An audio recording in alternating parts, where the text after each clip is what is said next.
હું doctor Bhavdip Ganatra Ayurveda talk શોમાં આપનું સ્વાગત કરું છું. તમને રોવું આવે છે? હા, તો તમે નસીબદાર છો.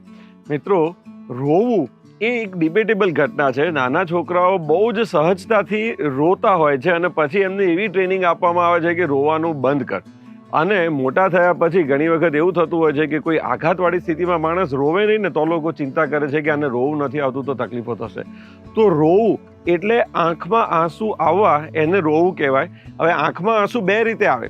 માણસ જ્યારે બહુ ખુશ થાય ને ખડખડાટ હસે હસે હસે એટલું બધું હસે તો પણ એની આંખમાંથી આંસુ આવે છે. મતલબ હૃદય સાથે આનું સીધું જોડાણ છે કે હૃદયની અંદર જ્યારે પ્રસન્નતા છલકાય તો એની અભિવ્યક્તિ પણ આંસુથી થાય છે. અને જ્યારે દુઃખનો પ્રસંગ હોય, પરિવારમાંથી કન્યાની વિદાય હોય કે પરિવારજનનું મૃત્યુ થઈને એના જીવનમાંથી, બધાના જીવનમાંથી એની વિદાય હોય, ત્યારે પણ લોકો રોતા હોય છે.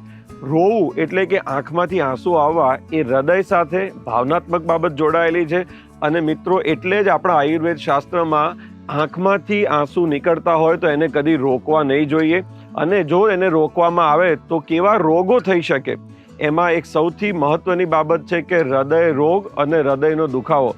જો રોવું આવતું હોય અને રોવામાં ન આવે તો હૃદય રોગ થઈ શકે, માથાનો દુખાવો થઈ શકે, આંખના અનેક પ્રકારના રોગો થઈ શકે, પછી માથાની અંદર કફ ભરાઈ જાય અને જૂની એલર્જીની, શરદીની તકલીફો થઈ શકે અને ડોકનો દુખાવો પણ થઈ શકે. આવા ગંભીર રોગો આંખમાં આવતા આંસુને રોકવાથી ઉદાવર્તજન્ય રોગોમાં એની ગણના કરી છે. અને એટલે જ ના પાડી છે કે ક્યારે જો રોવું આવે તો એને રોકવું નહીં. ઘણા લોકોને જાહેરમાં કોઈ એમનું અપમાન કરે અથવા કોઈ એવી ઘટના જોવામાં આવે કે જે એકદમ હૃદયદ્રાવક હોય અને એમને રોવું આવતું હોય પણ એ પોતાની જાતને રોકી રાખે કે જો હું બધાની હાજરીમાં રોઈશ તો લોકોને કેવું લાગશે અને પોતાને અનકમ્ફર્ટેબલ લાગે. અને આમ કરીને જે લોકો આંખમાંથી આંસુને રોકી રાખે છે એમને ગંભીર પ્રકારના માથાના દુખાવાના રોગો, હૃદય રોગો અને આખા ગળાથી ઉપરના ભાગમાં અનેક પ્રકારના રોગો થવાની શક્યતા રહેલી છે. પ્રાણવાયુ, વ્યાનવાયુ, સાધક પિત્ત, અવલંબક કફ, આ ચારની જુદા પ્રકારની દુષ્ટિ, ઉદાવર્તજન્ય સ્થિતિ અને અનેક પ્રકારના ગંભીર રોગોની શરૂઆત. તો મૂળ મુદ્દે કહેવાનું એટલું જ છે કે જ્યારે પણ તમને રોવું આવે તો આંસુ રોકવા નહીં, શાંતિથી રોઈ લેવું.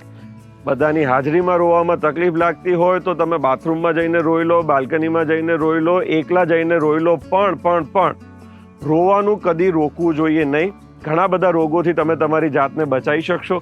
અને કોઈ કારણસર તમને રોવું આવ્યું અને તમે રોઈ ન શક્યા તો આયુર્વેદની અંદર એની ખૂબ બધી ટ્રીટમેન્ટ્સ પણ બતાવેલી છે. આયુર્વેદિક અભ્યંગ સ્વેદન અને આયુર્વેદની બસ્તી ટ્રીટમેન્ટ એ બાષ્પવેગ અને અશ્રુવેગ.